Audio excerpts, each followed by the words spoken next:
नमो अरहंताड़म नमो सिद्धाड़म नमो आयरियाड़म नमो उवज्जायाड़म नमो लोई शब्बिशाहुड़म। मंगलम भगवान वीरो मंगलम गौतमो गणी मंगलम कुंद कुंदाद्यो जैन धर्मोस्तु मंगलम। सर्वमंगल मांगल्यम सर्वकल्याण कारकम प्रधानम सर्वधर्माणाम जैनम जयतु शासनम जैनम जयतु शासनम। मंगलमय मंगलकरण वीतराग विज्ञान नमो ताहि जाते भई अरहंतादि महान। करी मंगल करी हो महाग्रंथ करण को काज जाते मिले समाज सब पावे निज पदराज। धन समाज गजबाज राज कछु काज न आवे ज्ञान आप को रूप भये फिर अचल रहावे। तास ज्ञान को कारण स्वपर विवेक वखानो कोटि उपाय बनाए भव्यता को उर आनो। लाख बात की बात यही निश्चय उर लाओ तोरी सकल जग द्वंद भंद निज आत्म ध्याओ। कहा रचो पर पद में न तेरो पद यह क्यों दुख सही अब दौल हो सुखी स्वपद रच। दाव मत चुको यह दाव मत चुको यह। इस भवतरु का मूल एक जानहु मिथ्या भाव ताको करी निर्मूल अव करिए मोक्ष उपाव।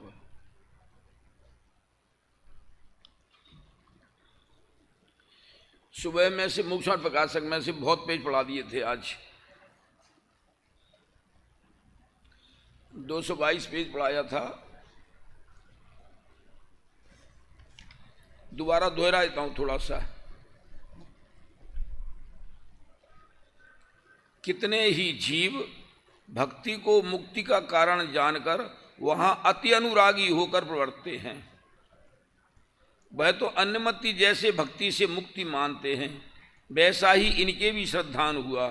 परंतु भक्ति तो राग रूप है और राग से बंध है इसलिए मोक्ष का कारण नहीं है। एक ही कार्य दो का कारण नहीं हो सकता। जो बंध का कारण है वो मोक्ष का कारण कैसे होगा।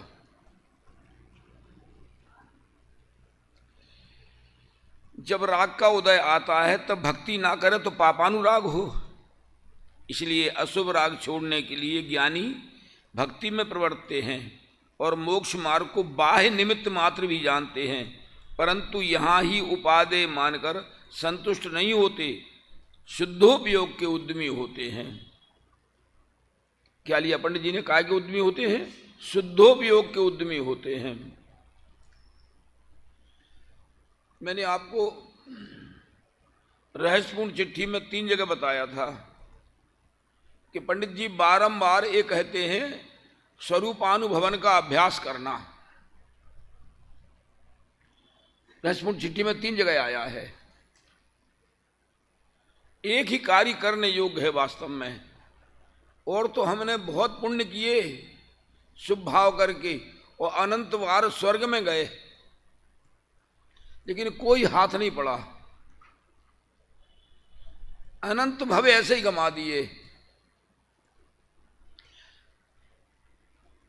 स्वरूप की महिमा ही नहीं आई। देखो निकालो पेज मेरे साथ।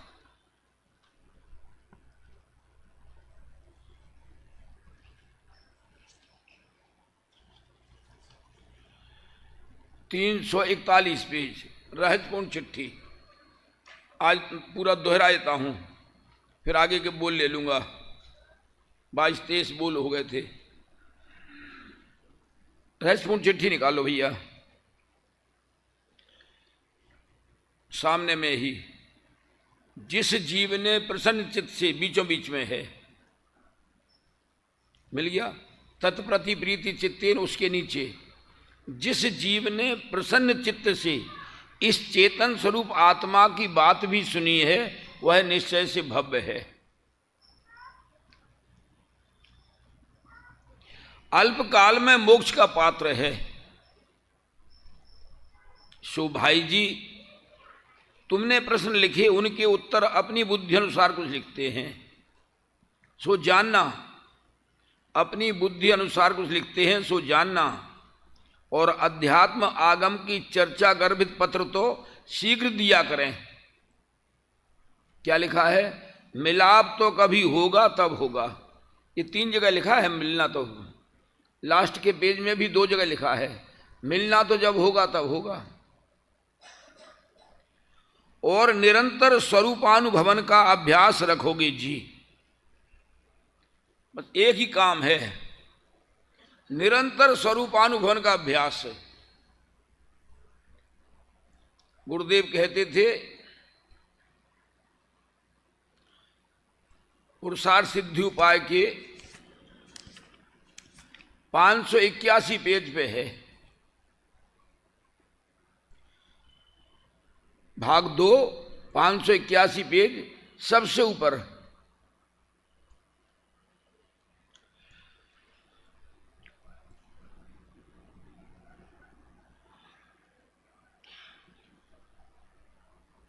स्वरूप सन्मुखता का सदा प्रयत्न करना। क्या शब्द है? स्वरूप सन्मुखता का सदा प्रयत्न करना, क्योंकि जो पूर्ण दशा प्रकट होगी उसकी खान तो ध्रुव भगवान आत्मा है। केवल ज्ञान आता कहां से है?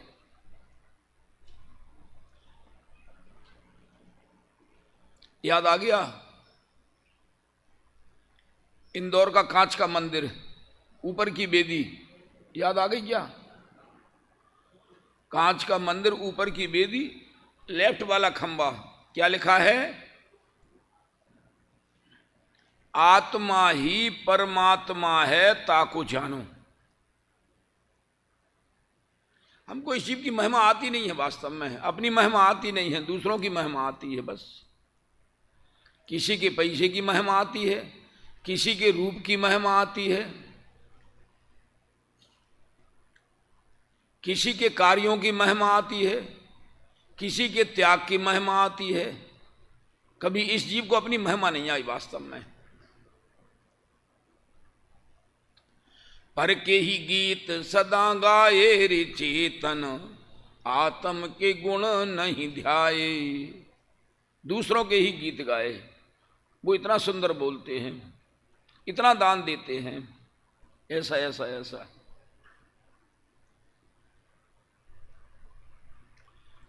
कुंद कुंद भगवान तो लिखते हैं, पर दबाओ दुख गई, पर द्रव्य की ओर दृष्टि करना दुर्गति होने वाली है। बोलो, सदबाओ सुख गई, अपने स्वरूप की ओर दृष्टि करें तो सुगति होगी। इसमें भी 2 जगह लिखा है पंडित जी ने, 341 पेज पे 2 जगह लिखा है। और सवेरे मैंने पढ़ाया था 290 पेज और 293 पेज। 293 पेज पे आया था, यह काल साक्षात मोक्ष न होने की अपेक्षा निकृष्ट है, परंतु आत्म अनुभव द्वारा सम्यक्त्वादि होना इस काल में वर्जित नहीं है। इसलिए आत्म अनुभव के लिए अवश्य द्रव्यान योग का अभ्यास करना। नीचे से 9-10 लाइनें, 293 सीधे हाथ पे आएगा भाई साहब, विषम संख्या सीधे हाथ पे आती है।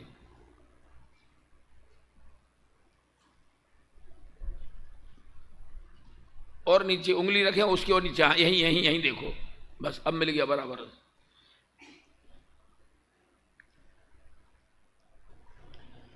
और 290 पेज से पढ़वाया था मैंने, वो भी बीच में है, नीचे से 11वीं 12वीं लाइन ऊपर होगा। आत्मानुभव सर्वोत्तम कार्य है, मिल गया? आत्मानुभव सर्वोत्तम कार्य है। अपना अपना मोक्ष मार्ग प्रकाशक हो तो उस पर निशान लगाते जाओ, कोई दिक्कत नहीं है। बोलो, आत्मानुभव सर्वोत्तम कार्य है। अब देखो 341 पेज पे भी 2 जगह लिखा है। आचार्य अमृतचंद देव तो कहते हैं कि मरकर के भी सम्यक की प्राप्ति करो। अई कथमपि मृत्वा तत्व कौतूहली सन, मरकर के भी तत्व का कौतूहली हो। और सवेरे पढ़ाया था मैंने, कल शाम को भी पढ़ाया था, सो कार्य तो इतना है, याद आ गया? 3 बोल थे, सो कार्य तो इतना है यथार्थ श्रद्धान ज्ञान करके राग आदि घटाना। यथार्थ श्रद्धान ज्ञान करके राग आदि घटाना, सो कार्य तो इतना है बस। कांच के मंदिर में क्या लिखा है बाएं खंबे पर? आत्मा ही परमात्मा है ताकू जानो। लिख लिया है आपने, पहले लिखा था। आत्मा ही परमात्मा है ताकू जानो।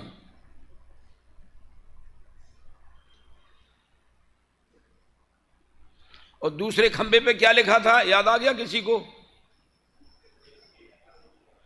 इस जीव के दो शत्रु हैं, राग और द्वेष, इन्हें छोड़ो। कितने शत्रु हैं? बस दो ही शत्रु हैं। और जो मोह के बेटे हैं राग और द्वेष, जहां मोह चला गया तो राग द्वेष कहां रहेंगे? अब मेरा दिमाग पीछे 93-94 पेज से पहुंच गया। चलो निकालो मत, निकालो मत। पंडित जी ने बहुत बढ़िया लिखा है, देखो मोह की महिमा। आत्मानुभव की तो महिमा है ही, मोह की महिमा लिखा, देखो मोह की महिमा, ये शब्द है।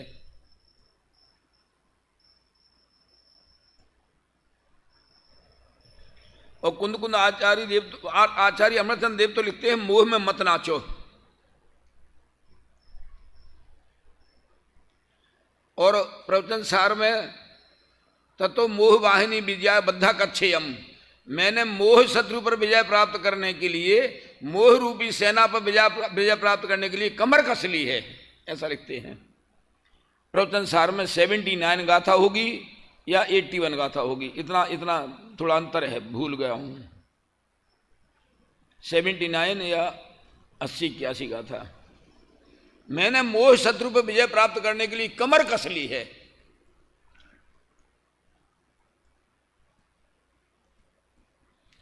और कुंद कुंद आचार्य तो स्पष्ट लिखते हैं समय सार में, कुछ मोह वो मेरा नहीं, उपयोग केवल एक में। अरे मोह से मुझे क्या लेना देना, मोह से मेरा क्या नाता रिश्ता है?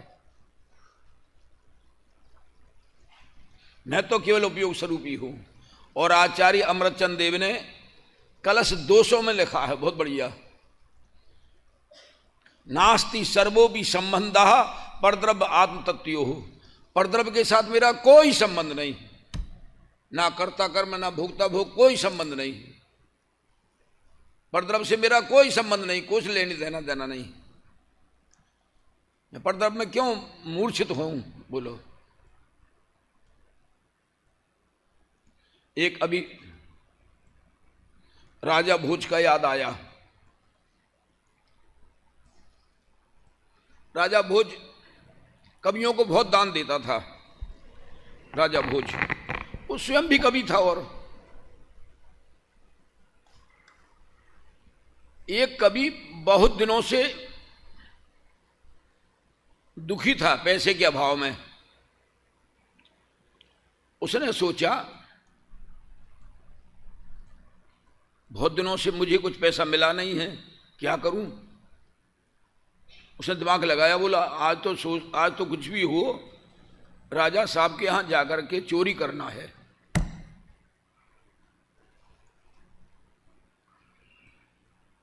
माल मिलेगा तो मिलेगा, नहीं तो जेल में डाल देंगे तो रोटी खाने को तो मिलेगी।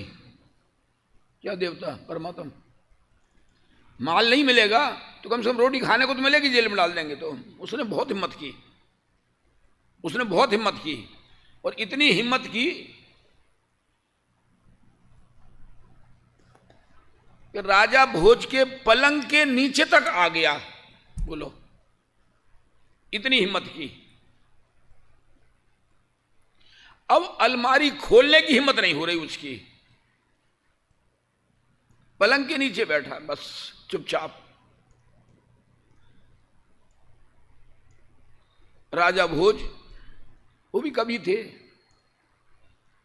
नींद खुली, बाथरूम गए और वहां से आए, नींद नहीं लगी तो कविता बनाना शुरू किया, तो कविता की 3 लाइनें तो बन गई, 4 चरण बनना थे उसके, 3 चरण तो बार बार बना लिए। चेतो हरा युवतिया हृदोनुकूला सद्वान्धवाः प्रणति गर्व गिरस्य भृत्याः गर्जन्ति दंति निवहास्तरला तुरंगा। 3 लाइनें तो बार बार बन गई, वे याद आ रही। अब 4थी लाइन और, चेतो हरा युवतिया हृदोनुकूला। अरे मेरे पास ऐसी ऐसी युवतियां हैं जो मेरे मन को प्रसन्न करती हैं। सद्वान्धवाः प्रणत गर्भग्रस्य भृत्या, मेरे भाई बंद नौकर चाकर बहुत अच्छे हैं। गर्जन्ति दंत निवहास तरला तुरंगा, मेरे घोड़े हाथी वगैरह बहुत हैं, ऐसे ऐसे घोड़े हैं हवा में उड़ने वाले, तरला तुरंगा। अब 4थी लाइन नहीं बन रही, 2-3 बार राजा पढ़ रहा बराबर, भी लाइन बार बार बार बार। अब नीचे कौन बैठा था? वो कवि था। उसने सोचा अब जो हो सो हो। क्या? अब जो हो सो हो, बोल ही दो अंतिम लाइन, पूरा इनका छंद पूरा हो जाएगा। उसने आखिर बोल दिया, राजा बार बार बोल रहे, चेतु हरा युवतिया हृदोनुकूला सद्वान्धवाः प्रणति गर्भ गिरस्य भृत्याः गर्जन्ति दंति निवहास्तरला तुरंगा। बस, और उसने बोल दी फिर नीचे से, क्या? सम्मीलने नयनयोर नहीं किंचिदस्ति। हे राजन, जब तक आंख खुली है तब तक ठीक है, और आंख बंद हुई तो तुम्हारा कुछ भी नहीं है। क्या? जब तक आंख खुली है तब तक तुम अपना मान लो ये, बस जब आंख बंद हुई तुम्हारा कुछ भी नहीं है। तो राजा साहब क्या कहते हैं, अरे भैया तू तो बाहर निकला, तूने मेरी आंख खोल दी,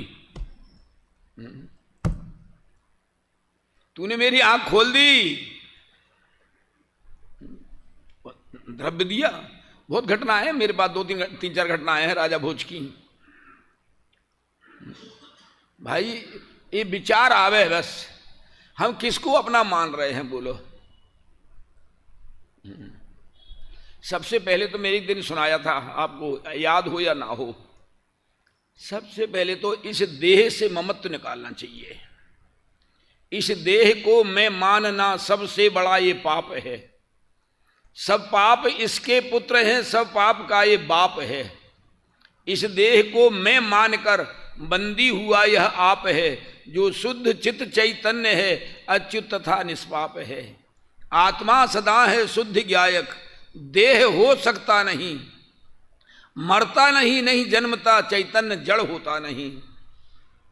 श्रद्धान यह हो जाएगा, मिथ्यात्व तब हट जाएगा, मिथ्यात्व के हटते ही सम्यक सूर्य तब प्रकटाएगा। भेद ज्ञान को जिसने पा लिया उसने सभी कुछ पा लिया, जिसने उसे पाया नहीं निर्जन पाकर क्या किया। माता पिता को कष्ट दीना, कष्ट पाया आप है, जिससे मिला उसको रुलाया, मूढ़ रोया आप है।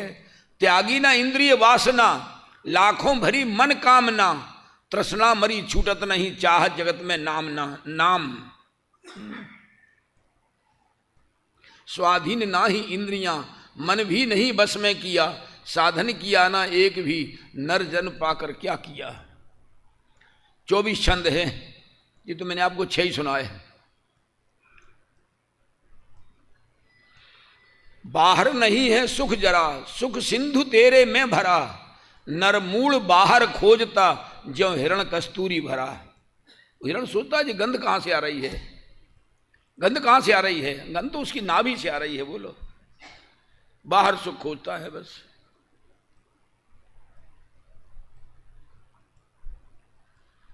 आनंद स्रोत बह रहा और तू उदास है, अचरज है जल में रह के भी मछली को प्यास है। अचरज है जल में रह के भी मछली को प्यास है। गन्ने में ज्यों मिठास फूल में सुबास है, त्यों आत्मा में तेरे परमात्मा वास है। अचरज है जल में रह के भी मछली को प्यास है। फिर आगे कहते हैं, नर जन्म का उद्देश्य न केवल विलास है। अरे केवल भोग विलास के लिए जीवन नहीं मिला। नर जन्म का उद्देश्य न केवल विलास है, अचरज है जल में रह के भी मछली को प्यास है। कैसा स्वरूप है भैया।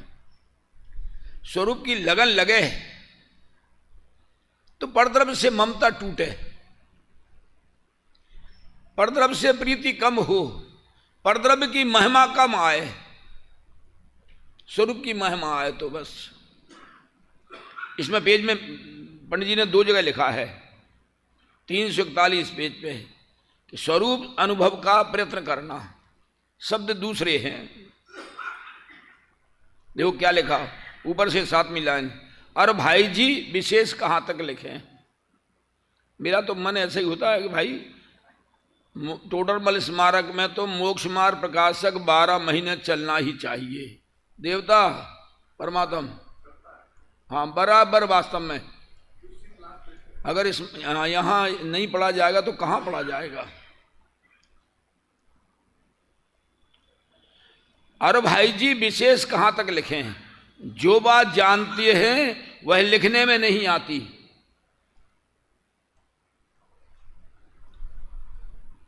जो बात जानते हैं वह लिखने में नहीं आती। 1984 घटना है, दिमाग में आई अभी। हम यहां से शास्त्री करके इंदौर आश्रम चले गए थे, अनेकांत।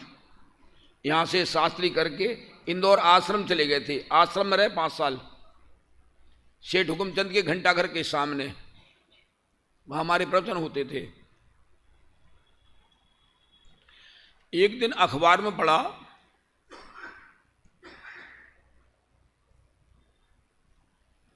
रूस वालों ने प्रयोग किया, शरीर में से जीव निकलता है तो देखें क्या होता है, कैसा निकलता है वो। उन्होंने क्या किया, एक बंदर को इंजेक्शन लगाया,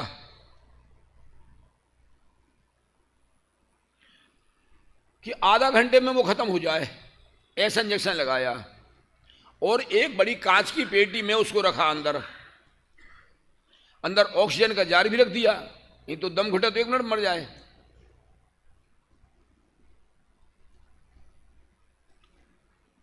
और चारों तरफ से वैज्ञानिक लोग दूरबीन लगा के बैठ गए, यहां जॉइंट, यहां जॉइंट, वहां जॉइंट, वहां जॉइंट, बस। कि जीव निकलता है तो क्या होता है, पेटी टूटती है या कोई रंगीन पदार्थ निकलता है, क्या होता है। लेकिन हुआ क्या, आधा घंटा हुआ, बंदर मर गया, ना पेटी टूटी, ना कोई रंगीन पदार्थ दिखा। चारों वैज्ञानिक बराबर बैठे ही रहेगा जैसे। अब उनका दिमाग चला कि ऐसा ना हो कहीं जीव निकलता है तो हवा जैसा हो, और एयर टाइट करने में अगर कहीं गड़बड़ी रह गई तो बीच में निकल सकता है हवा से, कि एयर टाइट में गड़बड़ रह गई। तो उन्होंने क्या किया, वो हिंसा का तो ये लोग ध्यान रखते नहीं हैं, रिसर्च करने वाले। उन्होंने क्या किया, दूसरे बंदर को फिर पेटी में रखा और वो आधा घंटे का इंजेक्शन लगा दिया, ऑक्सीजन का जार रख दिया, और क्रेन से उस पेटी को एक पानी के बड़े टब में रखा। क्योंकि पानी में अगर अपन 10 का सिक्का भी डालेंगे तो ऊपर बुलबुले आएंगे, उतना स्पेस ग्रहण करेगा ना, तो वहां की हवा ऊपर आएगी, बुलबुले आएंगे। तो उन्होंने विचार लगाया कि अगर मान लो हवा जैसा होगा तो बुलबुले आएंगे, और कहीं एयर टाइट में कमी रह गई तो अंदर पेटी में पानी भर जाएगा। लेकिन हुआ क्या, आधा घंटा हुआ, बंदर खत्म हो गया, ना एक बूंद पानी अंदर गया पेटी में, ना कोई बुलबुला आया। भाई वो तो अमूर्तिक पदार्थ है? वो आंखों से दिखने वाला नहीं है। फुटबॉल फूटी, हवा निकली, हवा दिखती है क्या? बोलो। आंखों से दिखती है क्या हवा? बोलो। लेकिन उसका एहसास तो होता है कि हाँ हवा निकल गई फुटबॉल में से, भगवान आत्मा इसमें से निकल गया, बस। चेतन को है उपयोग रूप, बिन मूरत चिन्ह मूरत अनूप। उदगल नभ धर्म अधर्म काल, इन ते न्यारी है जीव चाल। ताको न जान विपरीत मान, करी करे देह में निज पिछान। मैं सुखी दुखी में रंग राव, मेरे धन ग्रह गोधन प्रभाव। मेरे सुततीय में सवल दीन, बेरूप सुभक मूरख प्रवीण। तन उपजत अपनी उपज जान, तन गुरा आप को गुरा मान। तन काला आप को काला मान, तन बढ़त आप को बड़ा मान। 24 घंटे यही चलता है, 24 घंटे हमारा इसी में चलता है उपयोग, बस। ये तुम्हारे अधीन है क्या? हमसे सब लोग कहते हैं भैया स्वास्थ्य का ध्यान रखना। स्वास्थ्य का ध्यान रखते रखते सब ऊपर चले गए, देवता परमात्मा। स्वास्थ्य का ध्यान रखते रखते सब ऊपर चले गए। बोलो, अगर ध्यान रखते होते तो खैनाने में हमारे पिताजी के पिताजी के पिताजी के पिताजी के पिताजी न जाने कितने होते। बोलो, कौन चाहता है, कौन चाहता है कि मेरा मरण हो जाए? बोलो।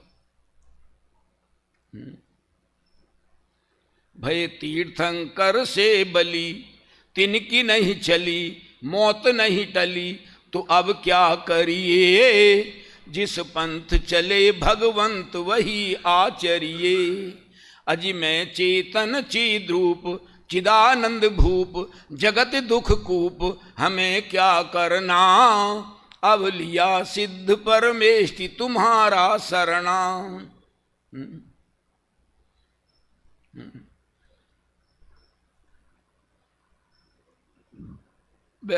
उसमें 12 भाव ने माता ना, कहाँ गए चक्री जिन जीत भरत खंड सारा, कहाँ गए वे राम लक्ष्मण जिन रावण मारा।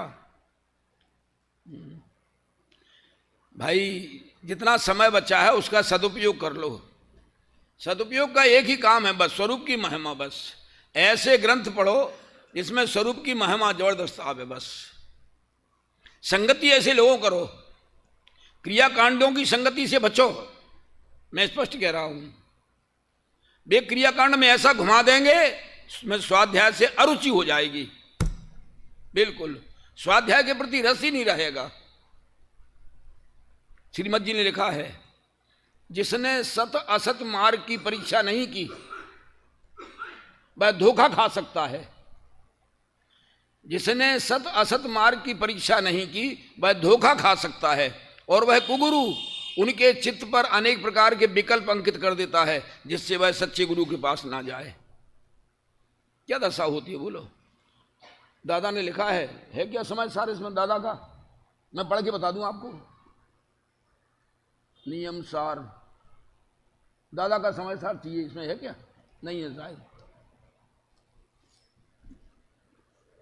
प्रतकांड सबका 4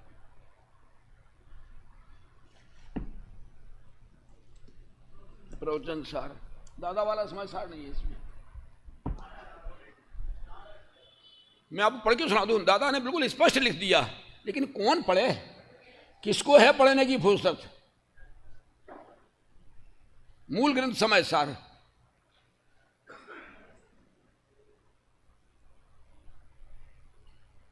दिमाग वहां पहुंच गया मेरा तो मैं सुना देता हूं। हाँ,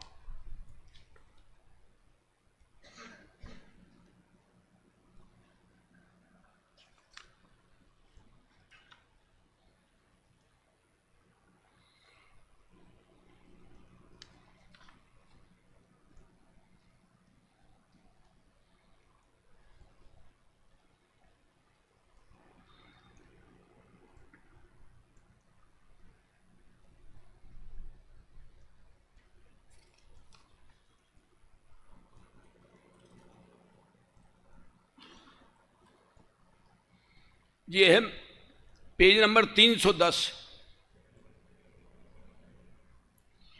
क्रियाकांड से ना मिले यह आत्म अभिराम, पेज नंबर 310 है और कलश नंबर 143 का भावार्थ। पदमिदम ननु कर्म दुरासदम सहज बोध कला सुलभम किल। क्रियाकांड से ना मिले यह आत्म अभिराम, ज्ञान कला से सहज ही सुलभ आत्माराम। अतः जगत के प्राणियों इसमें आ गया क्या, करो नित्य अभ्यास। इसके ऊपर की लाइनें पढ़ रहा हूं मैं आपको। उक्त संपूर्ण कथन का तात्पर्य यह है कि जिन्हें आत्म कल्याण करना हो वे आत्मज्ञान की दिशा में सक्रिय हों। मात्र क्रियाकांड में उलझे रहने से कुछ भी होने वाला नहीं है। मिल गया क्या, आ गया? मात्र क्रियाकांड में उलझे रहने से कुछ भी होने वाला नहीं है। फिर लिखा, भूमिका अनुसार सदाचरण तो होना ही चाहिए और सज्जनों के होता भी है, तथापि उस सदाचार से आत्मोपलब्धि होने वाली नहीं है। वो तो सहज में होता है भाई। मैं कहता हूं अपने यहां जितने विद्यार्थी पढ़ते हैं, बताओ बाजार में से कौन दाल रोटी खाता है? बोलो, बाजार में कौन जाए खाता है? बोलो। सहज अपने छना हुआ पानी का जो भोजनालय में सहज बन रहा है, यहीं गेहूं पिसता है। भाई साहब तुम्हें पता नहीं है, हम कितने भिड़ते थे पाटनी जी से, यहीं 2-2 चक्की लगवाई हमने। और पहले तो परमात्मा मालूम ना हो चाहे ना हो, शिविर होता था तो पांडाल यही लगता था चौक में जहां वॉलीबॉल फुटबॉल खेलते हो हैं। एक दफे वो क्या नाम उसका, अरे भाई भूल गया नाम, मराठी है वो, लंबा लंबा। हमने और उसने टुल्लू पंप लगा के ऊपर पानी चालू कर दिया। पाटनी जी बहुत खुश हुए, पर ऊपर ही छत पे ही बस पांडाल लगने लगा। बस बहुत बढ़िया बोले। फिर पाटनी जी ने आगे से भी लाइन ली नल की और पीछे से भी ली, और फिर बाद में फिर तो बहुत काम चला। पहले भाई साहब पता नहीं आपको, इतने लोग शिविर में आते थे, यहां जगह बस्ती नहीं थी। जे बाहर खादी भंडार में ऊपर छत पर टेंट लगाते थे लोगों को ठहरने के लिए। लोगों के घरों में जाकर के पूछते थे, भैया तुम्हारे यहाँ कमरा खाली है क्या? अनेकांत तेरा जन्म ही नहीं हुआ था तब तो।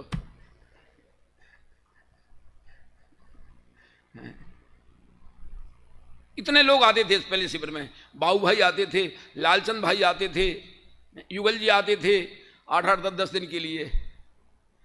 जब विद्यालय खुला, बाबू भाई हमसे बोले, हमारी तो दुकान टेलरिंग की थी भोपाल में, लोहा बाजार में, मेन मार्केट में 8 फीट गली में, बस दूर 8 फीट गली में थी।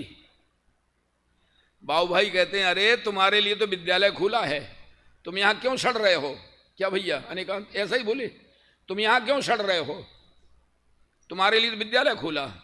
हमने मशीन वगैरह सब बेच बाँच के, दुकान का सब सामान था सब बेच बाँच के चले आए। अखबार में निकाला था, एक बाबूलाल जी मधुर थे, बाबूलाल जी मधुर, बाई को नाम याद होगा, बीना वाले। उन्होंने अखबार में निकाला कि लोग बड़ी मुश्किल से दुकान जमा पाते हैं। एक संस्कृत पढ़ने की इच्छा रखने वाले युवक ने 5 साल की जमी हुई दुकान बंद कर दी।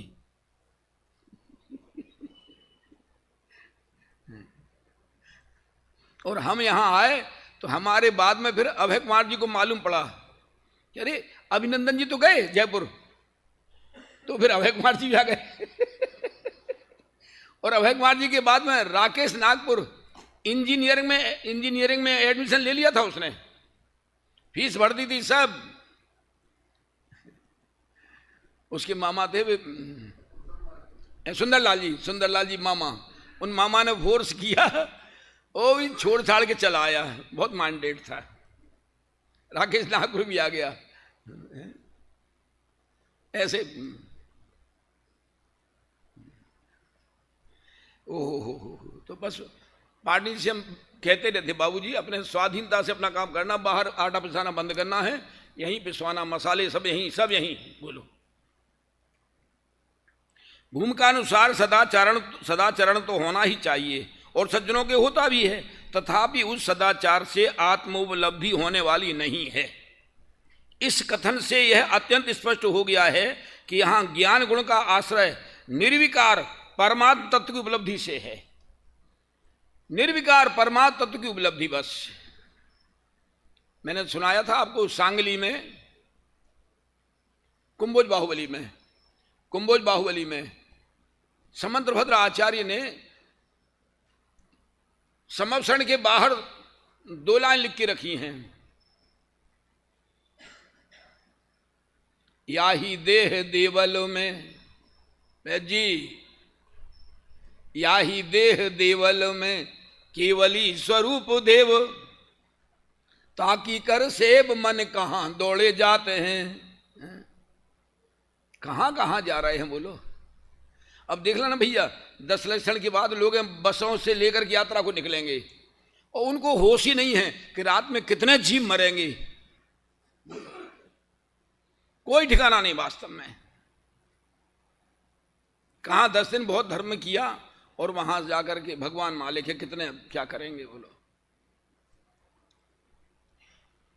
वहां के भगवान हाथ उठा के आशीर्वाद नहीं देंगे कि आओ हीराचंद जी तुम्हारा कल्याण हो है। तो जैसे भगवान यहां विराजमान है, हाथ पे हाथ धरे, ऐसे ही वहां है। बस मन की चंचलता है बस अकेला। यहां भगवान की पूजा करने नहीं आएगा, वो वहां 10 दिन 15 दिन के लिए यात्रा करने निकल जाएगा। यहां स्वाध्याय में नहीं बैठेगा, बोलो क्या मिलेगा वहां। ब्रह्मचारी रायमल जी ने चर्चा संग्रह में 13 बोल लिखे हैं शास्त्रों में से छांट के। कितने बोल? 13 बोल। उसमें पहले कार्य से दूसरे कार्य में अनंत गुणी विशुद्धि ये सब दिया है भैया। पढ़ना, हम तो ये कहते पढ़ो तब आपको आनंद आएगा, फिर आपको याद आएगा कि हाँ अभिनंदन ऐसा बोलता था। आप पढ़ोगे आपको बार बार याद आएगा। पहले कार्य से दूसरे कार्य में अनंत गुणी विशुद्धि। तो सबसे पहला कार्य कौन सा लिया है? तीर्थ यात्रा। और तीर्थ यात्रा से कई गुणी विशुद्धि जिनेंद्र भगवान की पूजन में है। और जिनेंद्र भगवान की पूजन से कई गुणी विशुद्धि स्तोत्रों के पाठ में है। भगवान की पूजन कब होगी? मंदिर खुलेगा, सामग्री धुलेगी, भगवान का प्राशुक जल से अभिषेक होगा और फिर प्रक्षाल के बाद में फिर जो है पूजन होगी। बोलो स्तोत्रों के पाठ में क्या है? नींद खुली, हाथ पैर धोए, नीचे बैठ गए उठ करके और चिंतन करते रहो। बहु पुण्य पुंज प्रसंग से शुभ देह मानव का मिला, तो भी अरे भव चक्र का फेरा न एक कभी टला। सुख प्राप्ति हेतु प्रयत्न करते सुख जाता दूर है, तू क्यों भयंकर भाव मरण प्रवाह में चकचूर है। लक्ष्मी बड़ी अधिकार भी पर बढ़ गया क्या बोलिए। क्या बढ़ गया बोलो? आंख खुली है। राजा भूत से क्या कहता है कभी? जब तक आंख खुली है तब तक तुम अपना मान लो, और आंख बंद हुई तुम्हारा कुछ भी नहीं।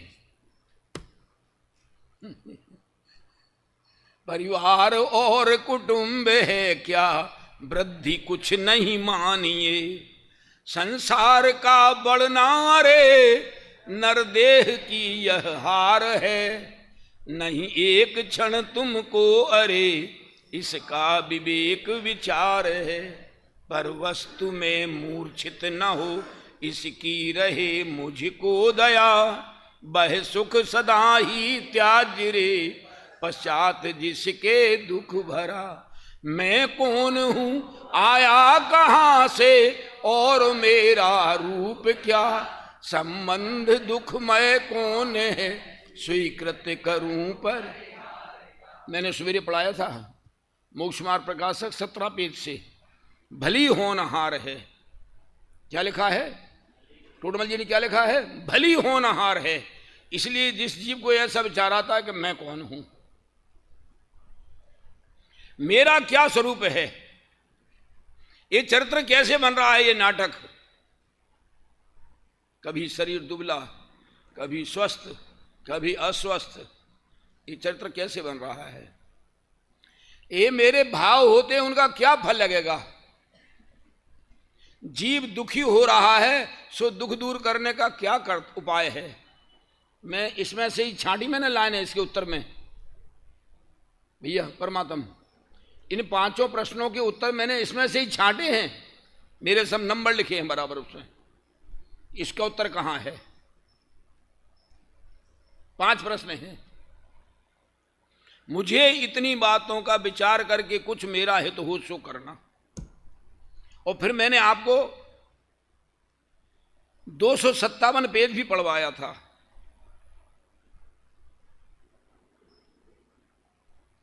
257 पेज, नीचे से 7वीं 8वीं लाइन होगी। अहो, पंडित जी प्रसन्न होके कहते हैं, अहो मुझे तो इन बातों की खबर ही नहीं। अनेकांत मिल गया। 257 सीधे हाथ पे, नीचे से 7-8 लाइन ऊपर। हाँ, अहो मुझे तो इन बातों की खबर ही नहीं, मैं भ्रम से भूलकर प्राप्त पर्याय ही में तन्मय हुआ, और इस पर्याय की स्थिति थोड़े काल की है। मुझे यहां सर्व निमित्त मिले हैं, इसमें कुछ मेरा हित हो सो करना। मेरा हित किसमें है? आत्मा का हित तो आत्मा को जानने में है। या ही देह देवल में केवली स्वरूप देव, केवली जैसा भगवान आत्मा यहां विराजमान है। देवल मराठी में मंदिर, या ही देह देवल में केवली स्वरूप देव, ताकि कर सेव मन कहां दौड़े जाते हैं, कहां कहां घूम रहे, भगवान मिले भगवान। मुनि राम सिंह जी लिखते हैं बाहुड़ दोहा में, जिस शिव को खोजने के लिए तू तीर्थों तीर्थों भटक रहा है, यही शब्द हैं। क्या देवता अनेकांत, क्या जिस शिव को खोजने के लिए तू तीर्थों तीर्थों भटक रहा है, तुझे पता है तेरा शिव भी भटक रहा है? बोलो, बहुत कम जगह मिलेगा इसमें कलश में। कलश में इसे आत्मा को देव कहा है, स्वयं देव बना बनाया देव, ऐसा लिखा है।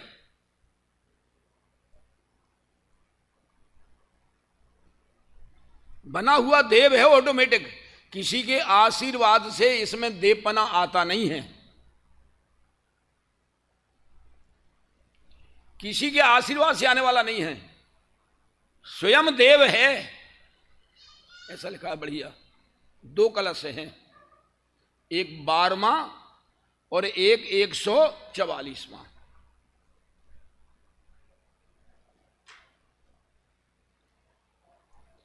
बारहवां कलश की अंतिम लाइन है, नित्यम कर्म कलंक पंक विकलो देवः स्वयं शाश्वतः।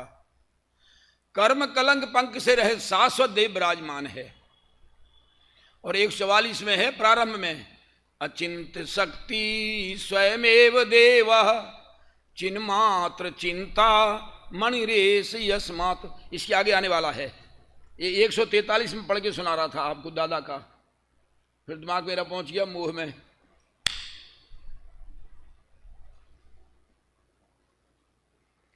चलो, अरे वो बोल तो रही है तुम्हारे से भैया, 22 बोल हुए थे, 23 हुए हैं। इस कथन से यह अत्यंत स्पष्ट हो गया है कि यहां ज्ञान गुण का आश्रय निर्विकार परमात्म तत्व की उपलब्धि से है, और इसके बिना हम चाहे जितना दुर्धर तप करें, चाहे जितना दुर्धर तप करें, तब भी हमें आत्मोपलब्धि नहीं होगी। अब इसी भाव का पोषक कलशुभ काप करते हैं। पद्यानुवाद इस प्रकार है, इस भगवान आत्मा की चर्चा के बिना जितना चाहे तपस्या करें, जितना चाहे त्याग करें, भगवान आत्मा की प्राप्ति होने वाली नहीं है। और बढ़ा दूं आपको, मोक्षमार्ग प्रकाशक में से द्रव्यलिंगी के बारे में टोडरमल जी ने 14 पॉइंट लिखे हैं। भैया परमात्मा कितने पॉइंट? 14 पॉइंट लिखे हैं। मैं पढ़ लो थोड़ा। अब अंतिम दिन है तो आज थोड़ी कम सो लेना, 5-10 मिनट।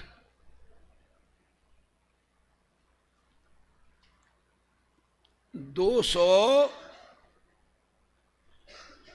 सौ 45 पेज होगा संभवतः, भूल तो नहीं रहा, मैं देख लेता हूं।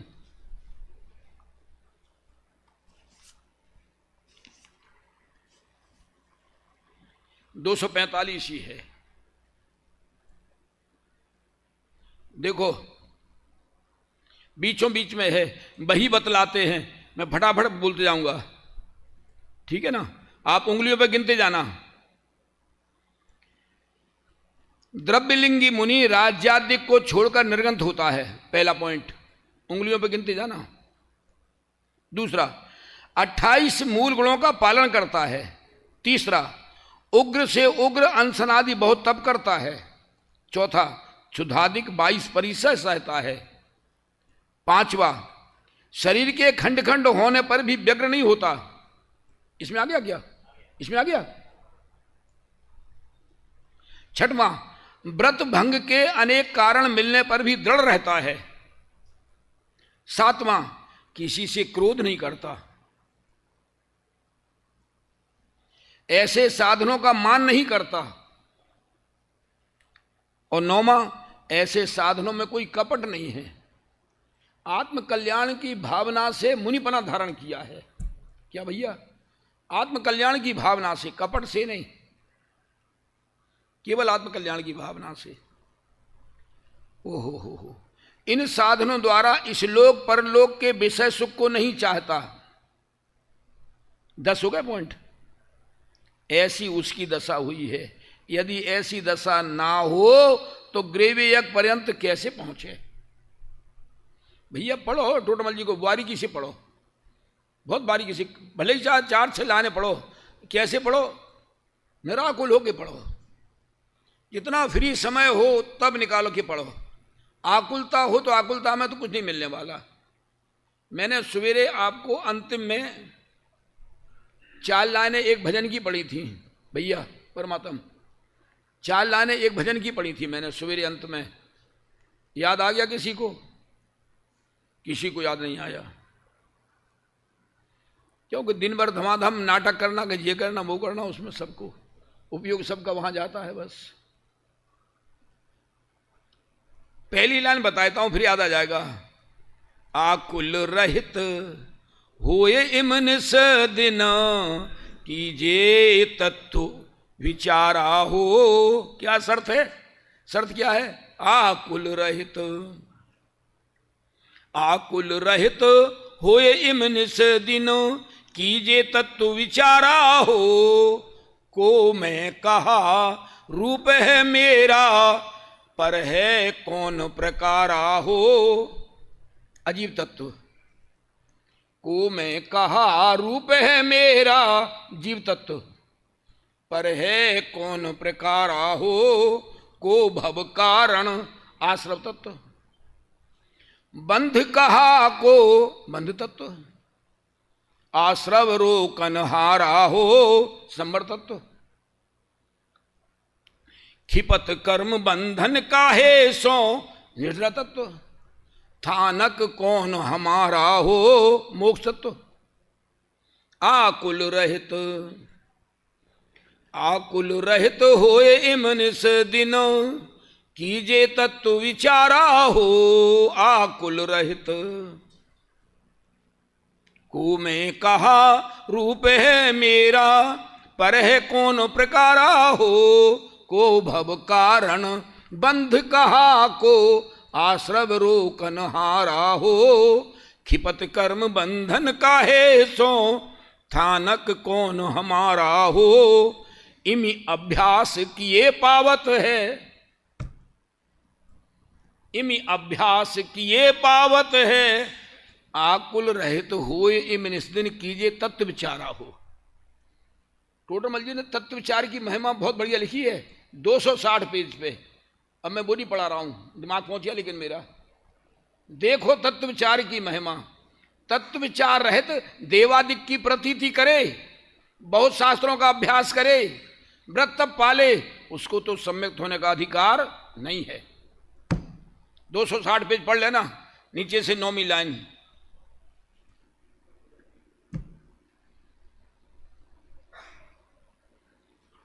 और ऊपर से 7वीं 8वीं लाइन में 5 पॉइंट लिखे।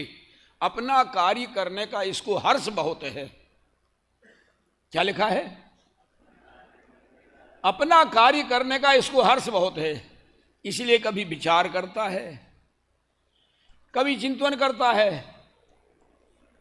मिल गया अनेकांत, मिल गया। हाँ, 5 पॉइंट है, बढ़िया, बहुत बढ़िया 5 पॉइंट है। अब वो नंबर आगे पीछे हो गया होगा मेरा।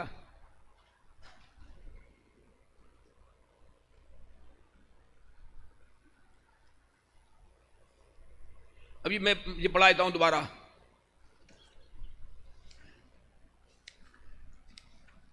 क्या लिखा है? कभी स्वयं विचार करता है, ऊपर से 7वीं लाइन 6वीं लाइन। कभी स्वयं विचार करता है, कभी शास्त्र पढ़ता है, कभी सुनता है, कभी अभ्यास करता है, कभी प्रश्नोत्तर करता है, इत्यादि रूप प्रवर्ता है। फिर क्या लिखा? अपना कार्य करने का इसको हर्ष बहुत है, बस इसमें ही दिमाग लगाता है, बस उपयोग को समेटता है बाहर से। जिसे आत्मा प्रिय लगा हो उसे अपनी आदतों को समेटना चाहिए। अब एक दृष्टांत तो याद आ गया, चिमन भाई, दुबले पतले भाई को याद आ गया हुआ, दुबले पतले चिमन भाई थे, उनका एक दृष्टांत याद आ गया, कह देता हूं, अब क्या करूं।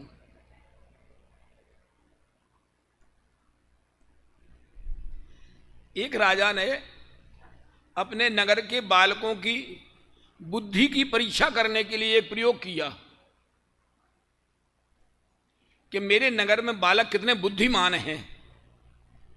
देखो, विद्यावान होना अलग है, वो बुद्धिमान होना अलग है। देवता अनेकांत, 2 चीजें अलग अलग हैं। विद्यावान अलग है, वो बुद्धिमान अलग है। उस राजा ने ढिंडोरा पिटवा दिया कि मैंने एक कालीन के बीच में एक माणिक रखा है बड़ा, लेकिन जो कोई अपने हाथ से उसे उठा ले, वो कालीन को खींचे नहीं, किसी लकड़ी से शस्त्र से नहीं उठाना, और कालीन पर पैर भी नहीं रखे, और कालीन में से हाथ से उठा ले, उसे वो माणिक फ्री दे दिया जाएगा। राजा तो ऐसे ही होते हैं। राजा प्रसन्नम तो गजभूमि दानम, राजा प्रसन्न हो गया तो हाथ ही दे दी, जमीन दे दी दान में। और राजा अगर बिगड़ गया तो कलम कटवा दिया। सुबह कहा था ना, 14,000 जैनियों को घानी में पेल दिया था, 14,000 जैनियों को संवत 900 में घानी में पेल दिया था। एक बालक आया 12-13 साल का, सब शांति से चुपचाप खड़े देख रहे। 12-13 फीट का कालीन, उसके बीचों बीच में वो माणिक रखा। सब सोच रहे किसी से शस्त्र से उठाना नहीं, लकड़ी से उठाना नहीं, कालीन को हटाना नहीं, और उसमें पैर रखना नहीं, कैसे उठाएं, सब दिमाग लगा रहे। एक बालक ने कहा, राजा साहब आप अपनी शर्तें दोबारा बताओ। राजा साहब बोले, देखो इस पर पैर नहीं रखना है, किसी लकड़ी से उसको हटाना नहीं है, शस्त्र से हटाना नहीं है, और कालीन को उठा के फेंकना नहीं है, और हाथ से, अब इतना हाथ लंबा किसका होगा, 7 फीट का, हाथ से उसे उठा ले, उसको फ्री में दे देंगे। तो एक लड़के ने दिमाग लगाया, बोले कालीन उठाना नहीं है, ठीक बात है। उसने क्या किया, एक कोने से कालीन को मोड़ना शुरू किया,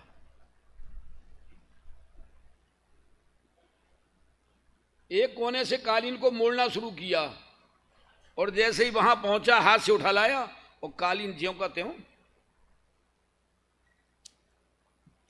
ऐसे भाई साहब समेटना, ऐसे उपयोग को भी समेटना है। हमारा उपयोग कहां कहां बह रहा है, बोलो कहां कहां बह रहा है, दिन भर उपयोग कहां जाता है। उपयोग को समेटना है। जिसे आत्मा प्रिय लगा हो उसे अपनी आदतें समेटना चाहिए। खाने पीने की, मिलने जुलने की, उठने बैठने की, पहनने ओढ़ने की, चलने फिरने की आदतें समेटना चाहिए। अब यहां आए, जयपुर आए, चलो उनसे मिल लो, उनसे मिल लो, उनसे मिल लो, क्या होगा उससे, बोलो।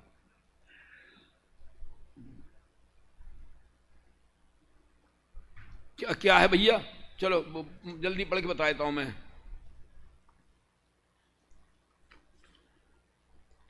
ऐसे साधनों में कोई कपट नहीं है। इन साधनों द्वारा इस लोक परलोक के विषय सुख को नहीं चाहता है, ऐसी उसकी दशा हुई है। यदि ऐसी दशा ना हो तो ग्रीवेक पर्यंत कैसे पहुंचे। परंतु उसे मिथ्या दृष्टि असंयमी ही शास्त्रों में कहा है। उसका कारण यह है कि उसके तत्वों का श्रद्धान ज्ञान सच्चा नहीं हुआ है। पहले वर्णन किया उस प्रकार तत्वों का श्रद्धान ज्ञान हुआ है।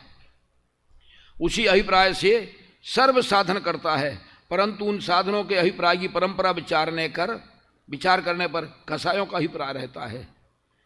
यह पाप के कारण रागादिक को तो हे मानकर छोड़ता है, परंतु पुण्य के कारण प्रशस्त राग को उपादेय मानता है। उसकी वृद्धि का उपाय करता है। सो प्रशस्त राग भी तो कसाय है। प्रशस्त राग माने शुभ राग। इसका उत्तर बहुत बढ़िया दिया है। दो पॉइंट है बस, केवल पेज नंबर निकालो आप, 318 नीचे से 7वीं लाइन।